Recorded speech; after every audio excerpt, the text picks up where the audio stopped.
finals here from Vancouver.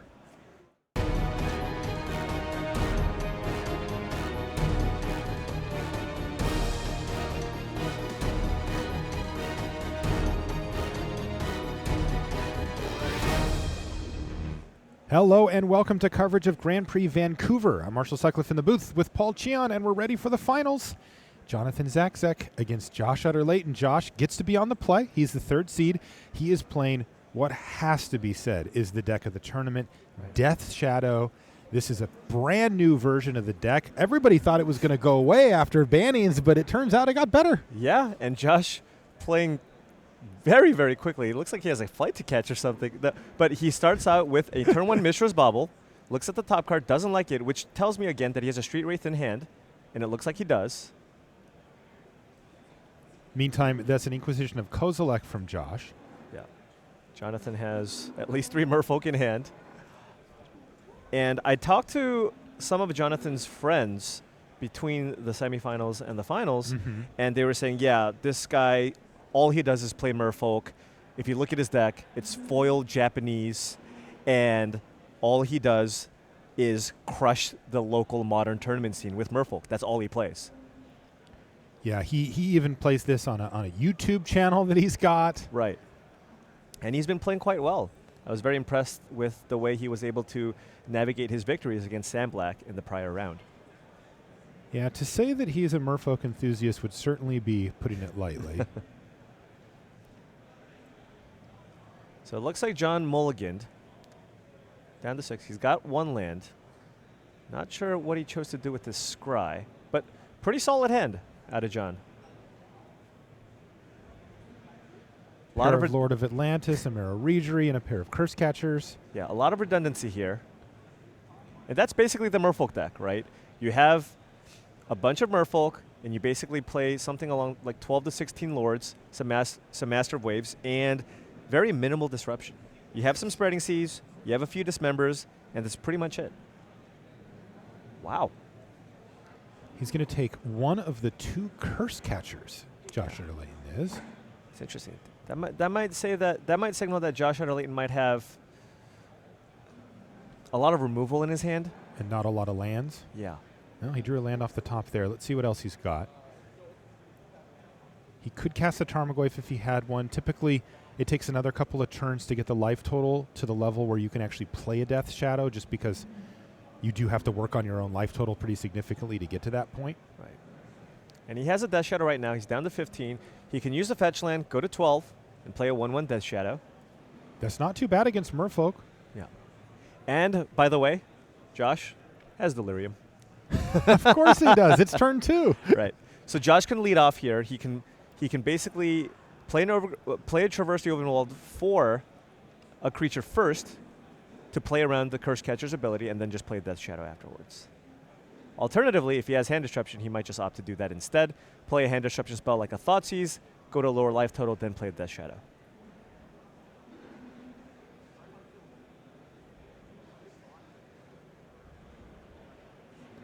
Double death for Josh Utter-Leyton. 2 1/1s. There are 3 1/1s on the battlefield. Indeed. Now, they're not going to stay that way for very long, though.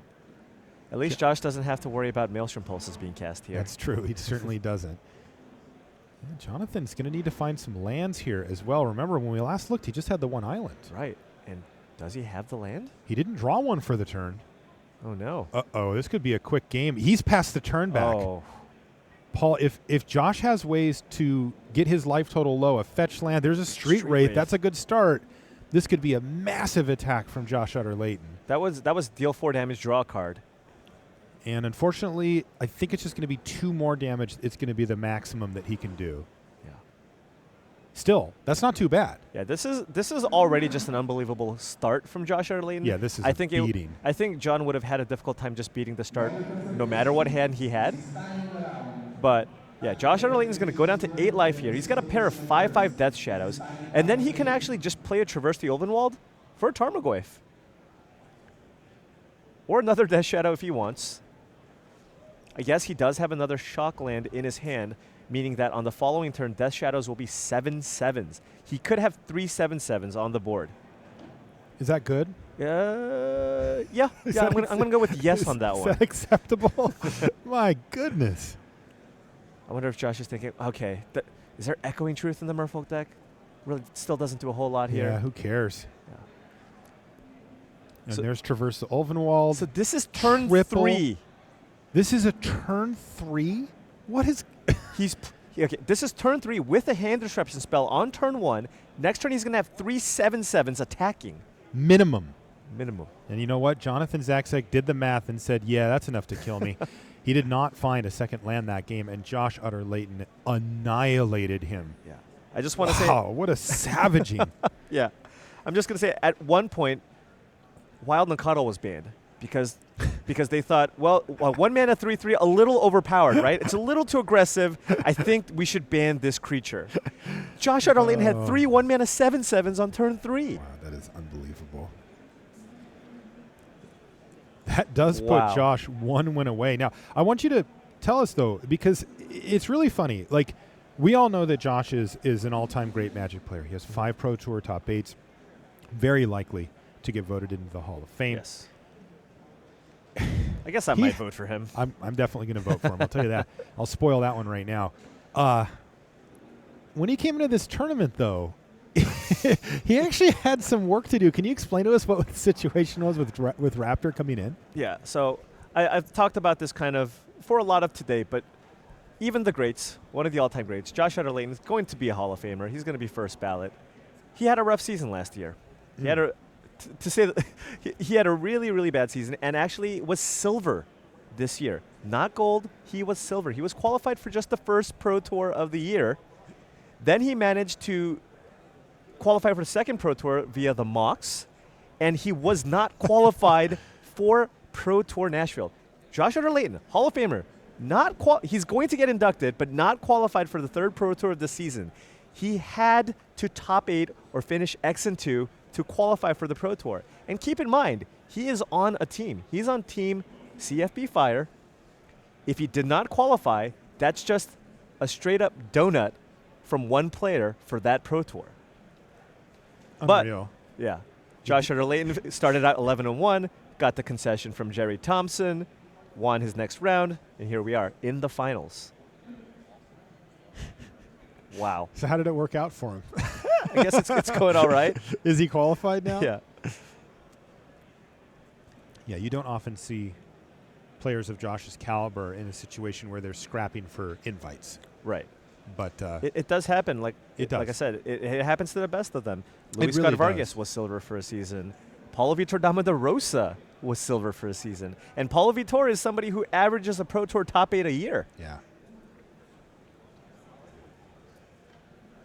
But I imagine John, very familiar with this matchup at this point, likely going to be boarding out those Dismembers and Vendilion clicks. We saw him board in Dispel. Imagine he's probably going to board in at least 1 copy of that, along with the 2 copies of Relic of Progenitus, and of course, the Tidebinder Mages for the Tarmogoyfs. Josh Utter-Leyton, very similar sideboard strategy as Sam Black. I imagine he's going to board up to the full 4 copies of Fatal Push. If he has that, he might not. It'll be interesting to see if Josh Utter-Leyton chooses to keep Liliana of the Veil in this matchup. It's very 'Cause that is the big difference that we saw from the match earlier with right. Sam. Yeah, Liliana of the Veil, not especially good if you're facing down, for example, a Master of Waves. Right. Also, Curse Catcher can just die, along with just activating a Mutavault. So.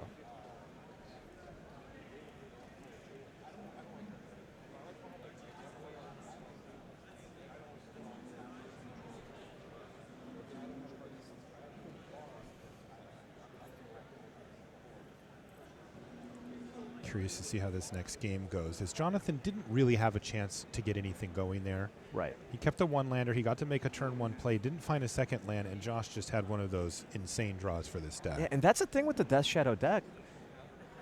You know, when I talked to those guys, I asked them, well, how does this deck kind of play out? And they just go, well, it's basically like Jund, except you can just kill them really fast. Yeah, which is really weird because Jund has a much more varied mana cost to it. Yeah. It has a much different game plan as it actually plays out. But this deck does actually play out that way. It's strange how it's able to grind. It's just you never associate Death Shadow decks with grinding or being resilient to removal, yet this one somehow manages to be that. Yeah, with the 3 copies of Kolaghan's Command, along with, if you're Sam Black at least, Liliana the Last Hope, you have just a lot more ways to get those creatures back. So even if people prepare for this deck, right, the question is that still going to be enough? Sure, you can put a lot of Fatal Pushes in your deck to deal with some of the Death Shadows, but these decks are still playing Kolaghan's Command. These decks are still playing Liliana. That's not going to get it done. At the same time, they're also playing 8 one-mana hand disruption spells. You can just try to clear the way, pave the path for your win conditions. Yeah, and the win conditions in this deck tend to shut the door hard and fast. You know, that's one of the things that I really appreciate about this deck is that some of the decks that run all the hand disruption spells don't really back it up with much punch. Right. And this does. This just opens up a small window for you to take 2 hits from something huge and then the game ends. Yeah, for example, look at like just the traditional Abzan mid-range deck, right? Mm-hmm. It's playing a bunch of hand disruption spells and what have you, but a lot of times their follow-up plays a turn 3 Lingering Souls. Right. It's going to take a while. Yeah. It's going to take a while. You're going to find what you need again. Right. But this deck is not like that. No. It really and it does. They play the full 8 copies of Inquisition of Kozilek and of Thoughtseize, the cards that we see routinely in Modern as far as hand disruption goes. Yeah, we saw one of those matches, Sam Black. It looked like he was on the back foot. He was kind of playing the role of the control deck, basically just utilizing his removal, getting rid of all of Affinity's threats. Then he just played a 7/7 Death Shadow, and it ends the game very quickly.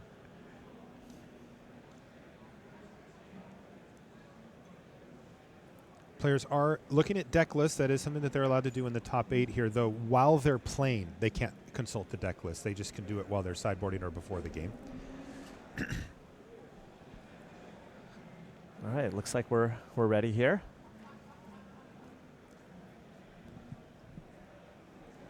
Just get a good, sweet match of Magic. Good nice game here.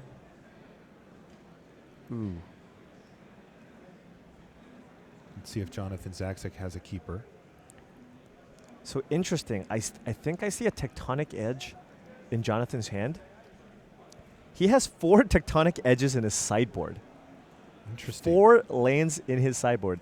Looks like that's his strategy against maybe... He's going to go for Mana Denial. Remember, he's also got Spreading Seas that can really throw a wrench in the works for this Death Shadow deck. It only runs 15 lands, and the cards are very, very color specific. Right. And if you can turn one of them into an island, that's actually the only color that these decks don't play, is blue. So in a lot of these situations, if he's playing Tectonic Edges along with Spreading Seas, a lot of the lands that you can play, you get to basically cast 1 spell off the land, and then that's it. Josh does have an Inquisition. Does he want to use the Inquisition as a removal spell for the Curse Catcher?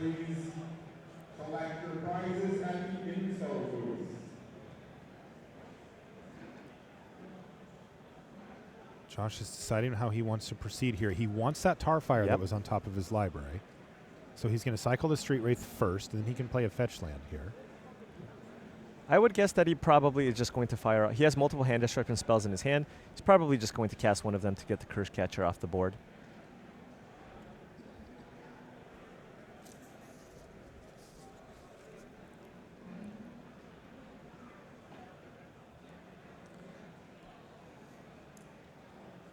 So Josh already down to 15 life.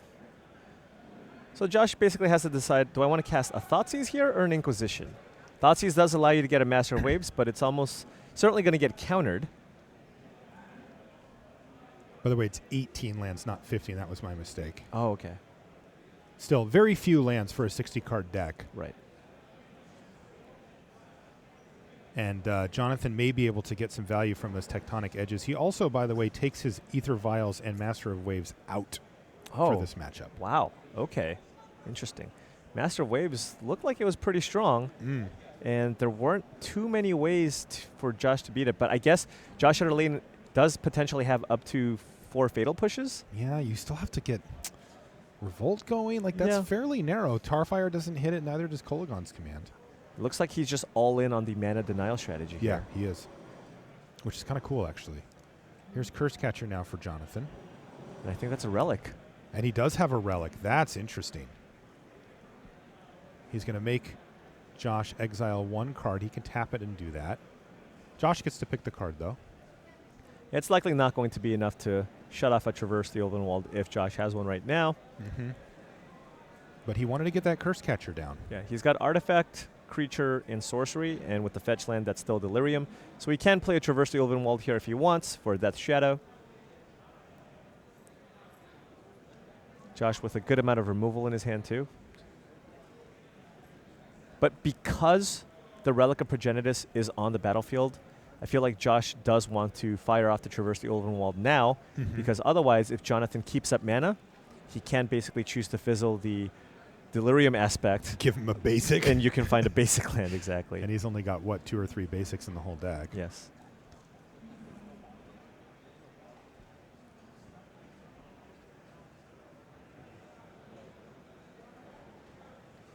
So is Josh going to just go ahead and search up a Death Shadow here, maybe? Or is he going to try to use a hand disruption spell? John can just counter the hand disruption spell with the Curse Catcher, so he might just go Traverse for Death Shadow here. Okay. Yeah, that does play around the Curse Catcher and also makes a little hay while the sun is shining, doesn't it? Yeah, and I can't imagine John's just going to use the Curse Catcher here just to prevent Josh from casting a exactly. Josh can just pay for the Curse Catcher's ability.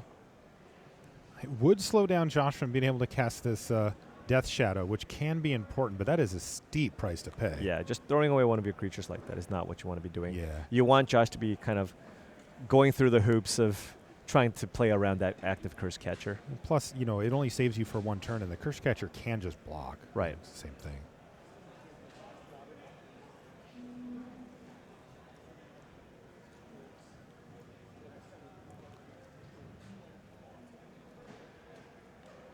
So is Josh going to play a 1/1 Death Shadow here? He is not. He's going to force the issue with his Tarfire. That's going to get that card. No matter what. Either way. And increased Delirium / Tarmogoyf count for Josh, though. Oh. We know that that won't stay that way necessarily thanks to that relic. So Jonathan drew a Vendilion Click. Ooh, so he actually can take away, if he's got a land, Right. the Death Shadow. And it looks like he does. I think that was the Tectonic Edge we were talking about. It That he was. had in the opener. So he can just draw step Josh. He can. But instead, he's going to main phase it. Sometimes you main phase a Vendilion Click if you think that your opponent might have a removal spell, and that's what you want to take away. Right. But I think Jonathan's main goal here is to get rid of that Death Shadow, so I think he's just opting to wait for the draw step, probably. Yeah, that makes a lot more sense. Did Josh draw another one? I think so. No way. Wow. Josh does have to decide if he wants to Tarfire here, though I think if Zach says, or excuse me, if Jonathan says, I'll take your Tarfire, Josh is probably like, sweet. Yeah. Play 2 Death Shadows. So he may just let him have it. Yeah, that's Right. fine. Yeah, he did draw a Wow, second look at copy that of hand. that. Look at that. Fatal Push, Collective Brutality, Inquisition, Tarfire, and a pair of Death Yeah, Shadows. this deck only needs 2 lands to operate. Jeez.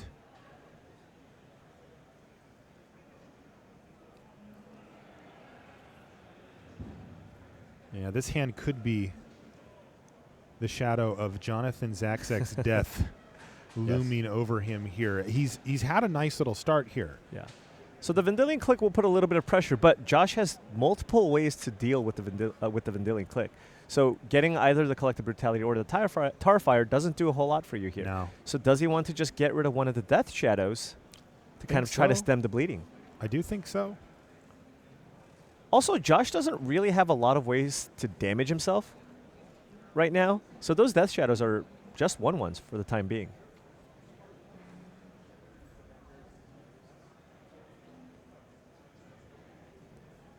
But so much of Josh's deck, you know, if he just draws a fetch land, that basically makes the Death Shadows into 4/4s here. Right. He could also use the Tarfire on himself if he wants to pump up one of the Death Shadows. But I like that, though, from Jonathan to get rid of a Death Shadow. yeah, but this is a very nice spot for Josh still. Yeah, Josh is primed to win a GP here. He is looking like he has all the tools needed to get the job done. He's going to Inquisition, and then I'm assuming he's going to Tarfire away the Vendilion Click or just cast the Death Shadow. He's got a lot of information to work with, though. That Dispel might change the way he approaches this turn. Yeah. Though he might just go ahead and get the Lord of Atlantis. Yeah. And then just kill the click. Kill the click, and then all Jonathan has in hand is a Dispel, which won't do a whole lot against the Death Shadow. Yeah, this seems like a pretty good time to just fire off the Tarfire. You know he has a Dispel, yes. Yeah, this makes a lot of sense, and Josh passes the turn. He is setting up for some serious beats. You know what John needs? Some Spreading Seas. That Tectonic Edge is not doing a whole lot. Josh is stuck on 2 lands. No, it's pretty ambitious. Oftentimes, Josh doesn't even get close to 4. He's played 2 to 3. But if Spreading Seas would be really nice, actually. Yeah. At this point, maybe John's looking for some action. He could consider just sacrificing the Relic of Progenitus here. Yeah, it's pretty typical to activate it first in this way, but then he could still just do it. Right. Pay 1, and there we go. So that's going to get him a card and exile both players' graveyards. And he finds an island. Is there a threat in there? It looks like a Harbinger of the Tides. Ugh. Guess you just play it? Josh can kill it if he wants. It's not going to do much on the board. Yeah, I think it's probably better to just hold it. Just keep it. Wait for Josh to play a Death Shadow. Let him attack with it. Then for 4 mana, you can actually flash it in. You can. It's not great. Yeah. Mishra's Bauble for Josh Utter-Leyton's going to give him a little sneak preview of what's coming, and it's another land on top of the library there for Jonathan. Not what he wants to see. Yeah, it looked like a Minamo. Mm-hmm. And here's that Death Shadow. It's just a 1/1 right now, but it will not stay that way for long. Josh draws his card off of the Mishra's Bauble. Yeah, John Jonathan's does upkeep, not. and he's just flooding now. Yeah, not a lot of gas in hand right now.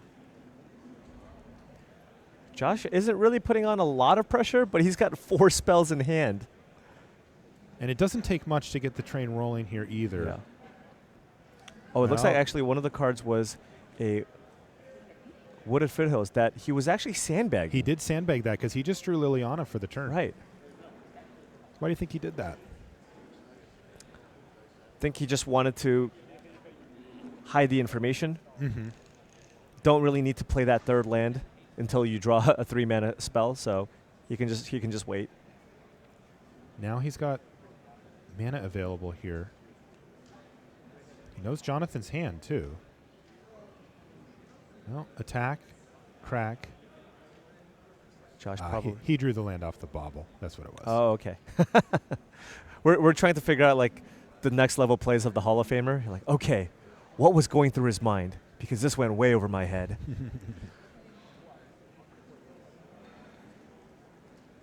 Well, that was a nice fetch land, though, for Josh.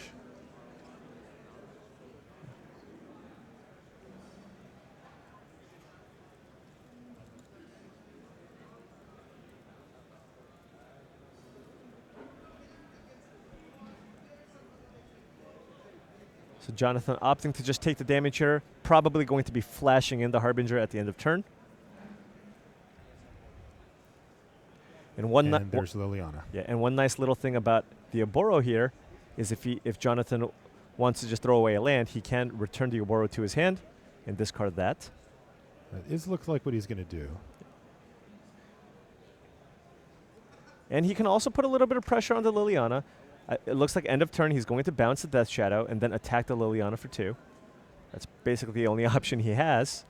And if he draws a Lord, then the Liliana will go to 1, and Josh Utter-Leyton won't be able to use it as a removal effect. Well, he drew a Spreading Seas a little late here, perhaps. He still can't Spreading Seas into Lord, though, right? If he goes Spreading Seas into Spreading Seas on Josh Utter-Leyton's black sources, Josh cannot cast Death Shadow. That's interesting. Though he has to get pretty lucky to do Yeah, that. of course. Well, let's try it. But he's behind here, so... He's going to spin the wheel here. Spreading Seas... Oh, that's a Lord. Did find a Lord. Well, that is going to allow him to pressure Liliana. Yeah. I like your line, though. Season to seas was that's pretty nice. Liliana falls down to just 1. And the thing is, Josh Utter-Leyton has a Death Shadow and a Fatal Push, but only access to 1 black mana. Right. He draws a second copy of Liliana that is not going to do the job for him here. Can't even cast that. cast her. Well, this is getting interesting now. Yeah. Is this Spreading Jonathan seas. scrapping his way back in? Josh Utter-Leyton's at 9 life. Jonathan didn't really put up much of a fight in game 1, but he's it's not so easy there in game 2. Right.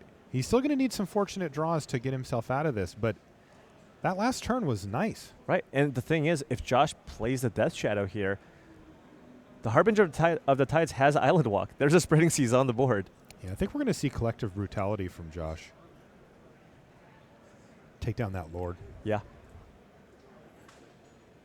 He could opt to do that. I think he knows about the Dispel. Mm-hmm. So what's he looking to do here? Yeah, he's got 4 spells in his hand. He may just discard Liliana. Yeah, can't cast it. Yeah, Dispel goes away. Yeah, he's going to prioritize, though, getting this Death Shadow down first. Okay. Jonathan has some good draws here. Yes, he does. He found a Lord of Atlantis? It might have been. Was it? If it was, that's going to be lethal in 2 turns. It would be lethal in 2 turns. He may even be able to get rid of Liliana in that process as well. Remember, there's a Spreading Seas on Josh Utter-Leyton's Blood Crypt. That would give... That's an island now. Yes. And Lord of Atlantis does give Island Walk. Yeah, if he plays the Lord of Atlantis, Harbinger of the Tides, attacks Josh 4/4. Utter-Leyton down to 5. Yes. The other Lord attacks Liliana, gets rid of that. Mm-hmm. Death Shadow becomes... It is Lord of Atlantis. That was a huge draw for Jonathan Zaczek. At Now one point, all John had was a Dispel in hand. That's right. No creatures. Last turn. Oh, man. He could get Josh to 1 here as well. Yeah. So the only thing he might have to be a little careful of is Temur Battle Rage, right? If he chooses to be very aggressive here and attacks Josh down to 2, then a Temur Battle Rage would be lethal. You're right. It would be down to 2, wouldn't it? Because it would be an 11/11 Death Shadow. Yeah, we've seen this, that players are starting to adjust their lines of play against the Death Shadow deck where, if at all possible, they will kill them in 1 shot rather than getting them to critically low life. I think John probably wants to get this Liliana off the board. I think so, too. So I'm thinking... He can't kill Josh this turn anyway. Right. So I'm thinking 3 damage to the Liliana and 5 damage to Josh. Or the other way around to make it so that Josh is... Or, sorry, 4 damage to Josh and 3 damage to Liliana. Yeah, I like that line. That would put Josh to 5. And leave Jonathan Zaczek with lethal.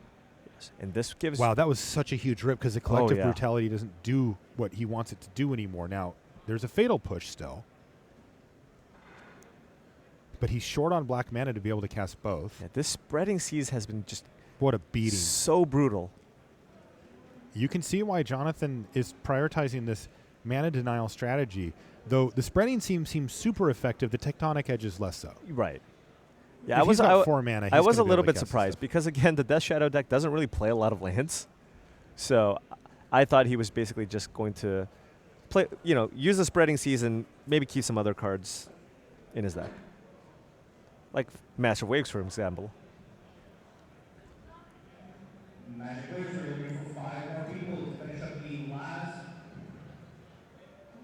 Josh is so crimped on mana. You mentioned it earlier, Paul, but his spells, they cost 1 mana for the most part, but of course it costs a color, and it's hard to cast multiple spells, so he's going to kill the Lord of Atlantis. Okay, so this isn't lethal because Josh kept back the Death Shadow. The Lord does not itself have Island Walk. No. Unless John top decks another Lord here. Right. A Lord of Atlantis would be good. Right. But he can get in for 3 with the Harbinger of Tides.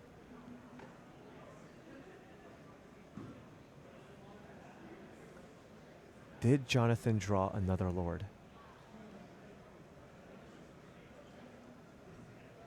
He drew Lord of Atlantis last turn and thought like this as well. So we do not know what that card is. He could very easily have another one.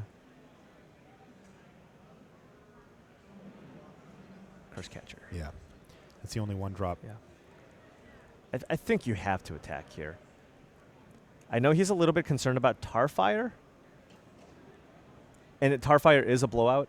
If Jonathan if Josh Utter-Leyton has a Tarfire here, What happens then? he will Tarfire the Lord, Yes. then block the Harbinger of the Tides with the Death Shadow. And effectively lose on the spot. Right.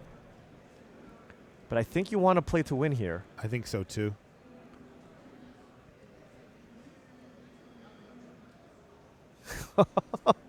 And it goes. He's going to hold his breath. He's Don't ghosting. I know Tarfire it. me. He's ghosting. And it works. All right, Josh Josh Utter-Leyton, is it too. he can top deck Teamer Teamer Battle Battle Rage. No, it was No. another Death Shadow. I think that's the game. I think that Jonathan Zaczek is going to force a game 3 here. Oh, wait, no. It is not the game. It is not the game. Explain. So Josh Utter-Leyton has the Fatal Push. So he can play the Fatal Push on the Lord. You mean the collective brutality? Oh, I thought it was a Fatal Push. Well, he played the fatal push last turn. Oh, okay, so yeah, he has a Collective Brutality. He can use that to gain some life as well. Mm-hmm. Okay, so it is We're not not it's done not yet. quite game yet. Not We're yet. not done yet, kids. Keep your seatbelt on. Collective brutality, discarding Street Wraith to kill the Lord and gain Gain some life. 2 life, which is pretty critical here. Yeah. It's a whole nother Wow. turn. Is Josh going to attack here now? So how big is this Death Shadow? 2 Death turn Shadow's- clock no matter what, Yeah, right? Death Shadow is currently a 9/9. And Jonathan only has Yes. 3 power on the board. Does he want to Yes. attack here? Yes, of course. Yes. Attack. I love this. So John is at 5. And he needs to draw some way, a Lord, to pump up his creatures and get in. So let's say Jonathan just doesn't draw anything here. He can still choose to attack with the Harbinger And then just Yeah. block. and then block the Curse Catcher. Block with the Curse Catcher. Yeah, or he can just draw a Lord. If he draws a Lord, he just wins the game on the spot. Isn't that the easy way to do it? Yeah. I'm just talking about the worst case I scenario. like it. He's going to take 9, go to 5. Let's There see it if he is. can hit Is it. there a Lord? Yes, he did hit a Lord, and he's going to win game 2 over Josh. Oh, and that means my. we get game 3. What a top deck What a comeback. from Jonathan Zaczek. He had a Dispel, a singular Dispel. Unreal. Wow. What a fantastic string of cards for Jonathan. Oh, man. How about a game 3? What do you say, Paul? You doing anything? Oh, my heart's not ready for this. Yeah. Take a deep breath. Okay. We I'll all make need sure. to take a deep breath. Wow. We're going to be okay. I wonder if Jonathan's going to switch up his strategy here after seeing that those tectonic edges did absolutely nothing. Yeah, I wonder if he's bringing those in just for mana considerations partially. Like, Yeah. he does take out Ether Vials, which let him cheat on mana and let him be a lot more flexible with how he spends his mana. He's probably playing fewer lands than you normally would because of those Ether Vials. He may just think, look, I don't want these other cards anyway. I'd rather just have the ability to cast my spells here. That is reasonable. And it looks like...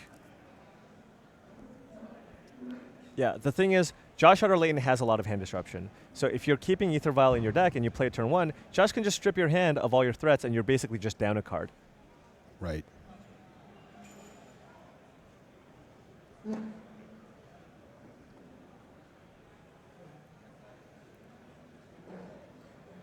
Oof. Josh says, I think I'd like this next game to go like the first one went. That Yeah. would be just fine. Yeah, if I could just get 3 7/7s on turn 3. Yeah, that well, you would, miss a land drop. that would just be great. Thank you. It's not too much to ask, is it? I mean, the thing is, Jonathan can hit his land drops. He's still going to lose to 3 7/7 Death Shadows. Mm-hmm. Yeah, he's not equipped to deal with that kind of threat density.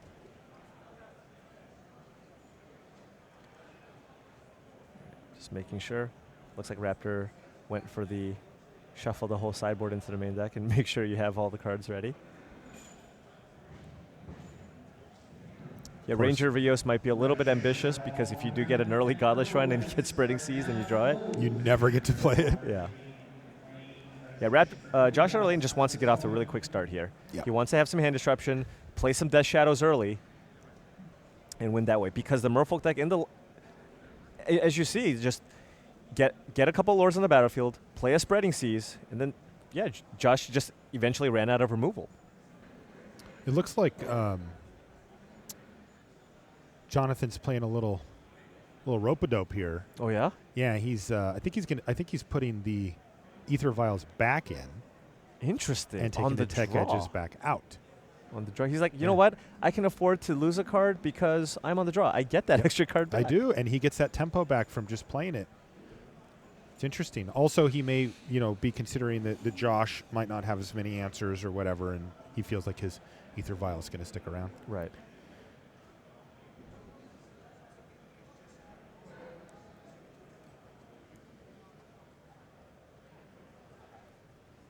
Wow. What a game, too.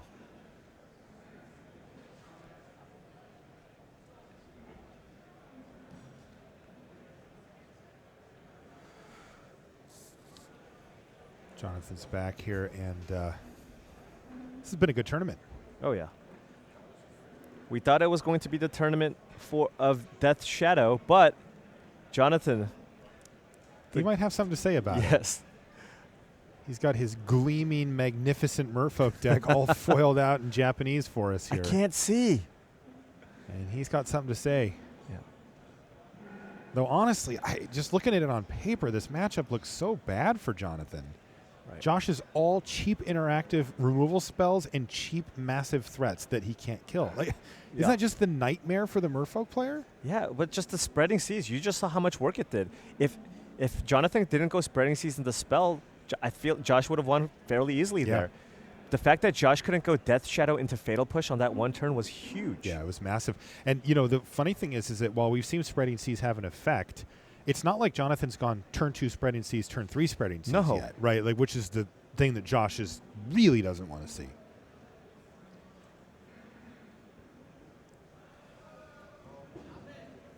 But again, this time Josh is back on the play, has the ability to deploy his threats first before getting Spreading Seized.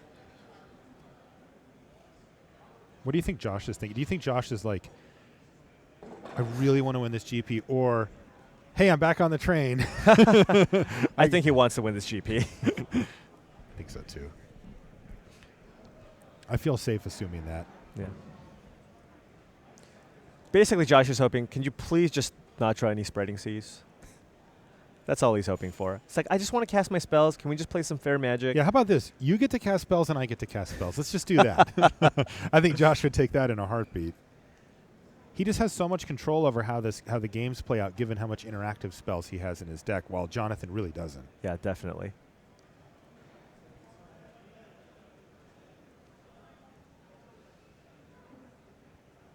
Of course, our first place finisher here is going to walk home with a trophy and 10,000 US dollars.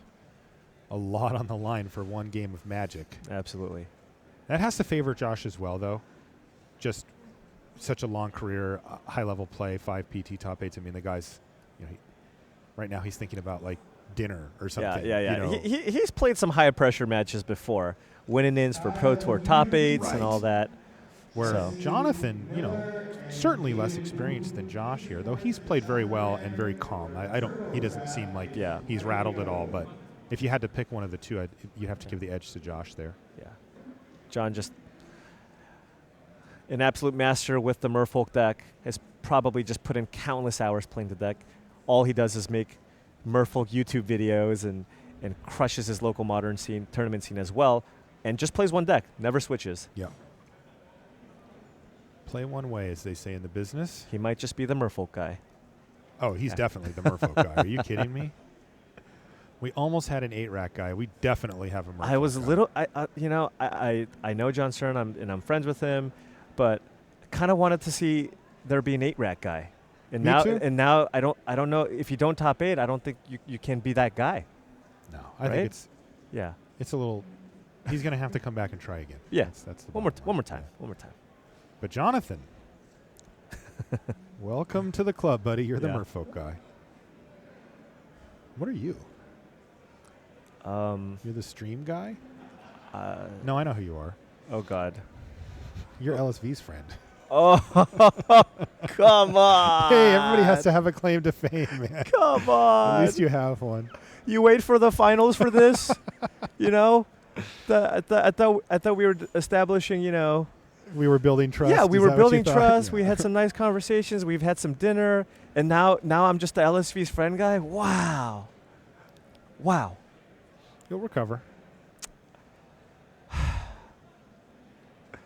So anyways, Josh Utter-Leyton. He has cycled 2 street raids, and he's already finds himself down to 14 life here, and he's got a Thoughtseize to kick things off.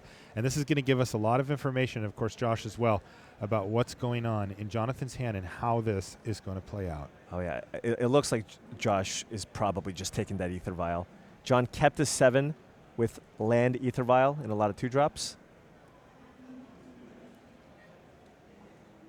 And you think Josh will take the line of taking away the Ether Vial and just trying to bottleneck his mana early? Right, because with the Ether Vial, John can eventually play multiple spells in a turn.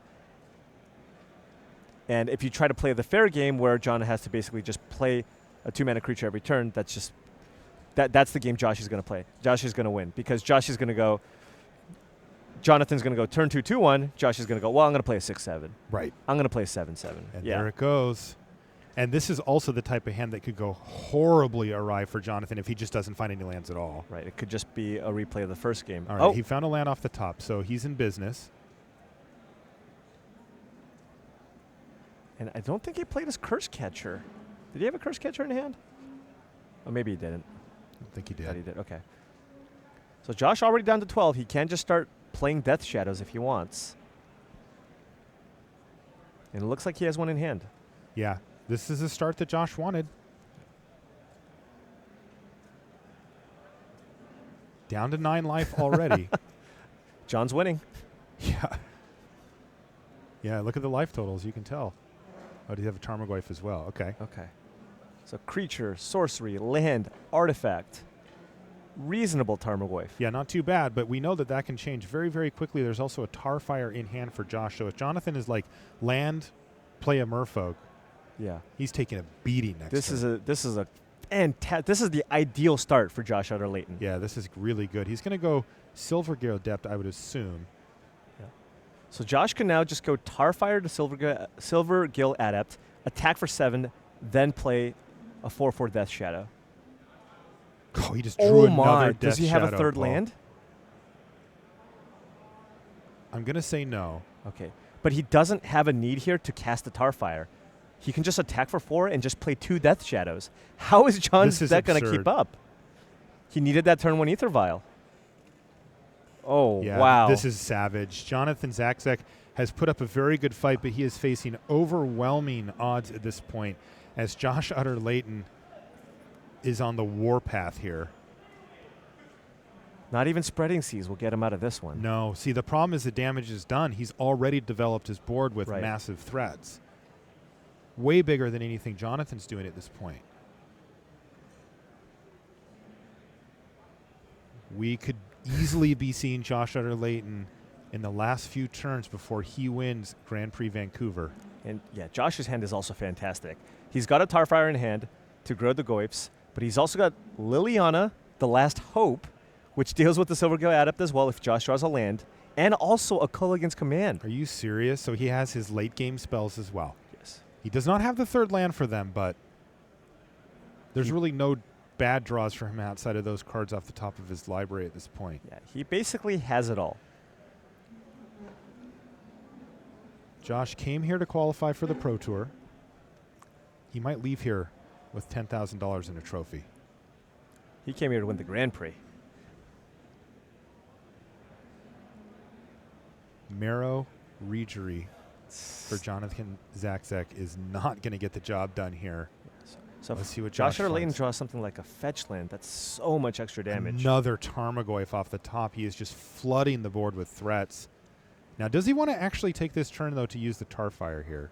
I think what he's going to do is just attack. Yeah, just attack and just force it, right? Yeah, he doesn't have lethal attacks anyways. So just attack with the Death Shadows and the Tarmogoyf. See how John blocks. John might be in a desperate situation here where he just double blocks. And then he's just going to be left with 3 permanents to 0. This is currently 12 damage, it looks like. If Josh Tarfires himself, that is lethal. If he Tarfires himself, the Death Shadow... blocks? Yeah, the Death Shadows will be 6/6s, so that's 12 damage. And the Tarmogoyf will attack for 6 as well, so that's 18. Come on, let's see a Tarfire yourself for the win. Oh, my God. Jonathan Zaczek trying to piece together any way that he can come back, but he is so far behind so quickly. I don't think he can. I don't think John's in a situation where like he can block and win. Oh, okay. And here's the Tar Fire to kill the Marrow Reejery. Okay. That's going to make the Tarmogoyf 2 bigger. So that's 10 damage. And Jonathan will go down to 6 life here. And John's got 0 creatures on the battlefield. Nothing facing down. going. Yes. A 6/7 and 2 4/4s. I was going to see if Josh wanted to come eat sushi with us later, but I think he's had enough fish for one day here. Jonathan is now down to 6 life and facing an absolutely monumental board state. Josh Utter-Leyton is surely on the verge of victory here. Yeah. Mutavault off the top for Jonathan.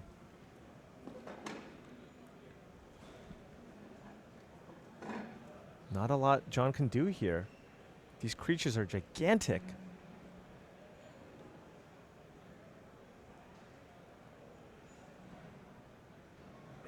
You see him every time he wants to make a play. He's just like, but that doesn't work Right, either. right. How do you so have I can such do huge this, creatures? but I'm dead.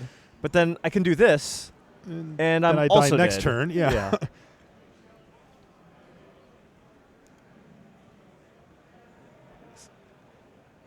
A Silvergill Adept to draw something He's trying. that doesn't exist in Magic. That was a Harbinger of the Tides that he revealed, though, right? Right. So he's going to So probably play that to can bounce. survive Yes. by returning the Tarmogoyf or one of the Death Shadows to Josh's hand. And likely returning the giving him Tarmogoyfs. 2 chump blockers. Well, the Death Shadows aren't lethal. Yeah, They're just they're 4/4s. so close, though. Right, right. Like anything from Josh. Yeah. If Josh draws a land, it's great. If he draws a removal spell, also great. If he draws a creature, great. Yeah, he really doesn't have bad draws. Yeah, if he draws a land, he can Kolagon's Command And himself. That would make them lethal. Let's see what he finds. okay. Street Wraith? Oh, okay. So I think he's going to use that now to try to find a land, because if he does, that's lethal. No? Well, either one of these, right? Like, So- basically, Jonathan has to double chump block or lose.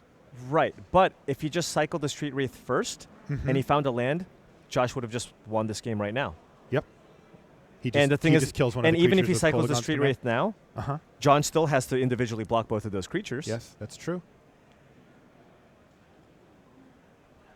But Jonathan also could get greedy here and think, okay, I got to string together 2 lords next turn, and Yeah. everything has to go right. If he single blocks, or if he only blocks one of these in any configuration, then it's game. Yeah. Josh could just have the sick reads here and just be like, oh, no, he's not going to block both of the creatures. And to be honest, if he does, It what doesn't. are you, Yeah, sad? he's just losing everything anyways. yeah. Yeah. I think. And this is going to do it here. There's Street Wraith for Josh Utter-Leyton, and that does it. He is our champion here in Vancouver. Death's Shadow, the deck of the tournament, runs the tables, and one of the best players in the room Yes, is absolutely. the one who wins it. That's going to do it for the finals here from Vancouver.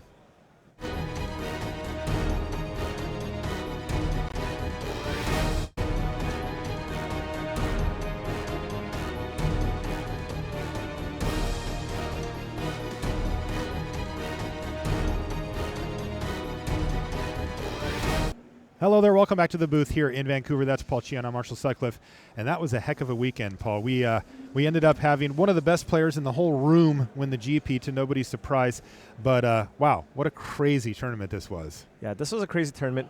This was just the Grand Prix of Death Shadow aggro. Yeah, it 5 was. players played the deck, and I think amongst all of them, there were something along the lines of 30-plus wins and 7 or 8 losses. Yeah, over the whole tournament. I mean, Right. what was it when we came out of day one? 24-4 or something like that? Out of day 1, it was 24-5. Unreal. And that was tarnished because they all like 3 of them lost in the last round, but 24-5. 3 of them made the top 8. Yeah, 3 Then out of those 5. 3 people made the top 4 afterwards. Yeah. Josh Utter-Leyton had to defeat fellow teammate Jerry Thompson, and Sam Black fell to the Merfolk deck, but then Josh Utter-Leyton won it all. Yeah. He needed to go X and 2. He needed to go X and 2 or top 8 the Pro Tour, top 8 the Grand Prix to qualify for the next Pro Tour, and he just won the whole thing. Yeah, he's like, I'll just win the whole thing. No, I don't need the qualification. I'm just going to win it all. Yeah, I like that. When you set your sights, set them high. And he did. All right, looks like we've got Josh Utter-Leyton to come in for a quick chat. Paul, I'm going to let you go. Yeah. Thank you. Take that. There you go. Hi, Josh. Put these on so everybody can hear you just fine. Yay! First off, congratulations, Josh. You are our champion here in Vancouver. Nice trophy. Let's get that. Yeah, there you go.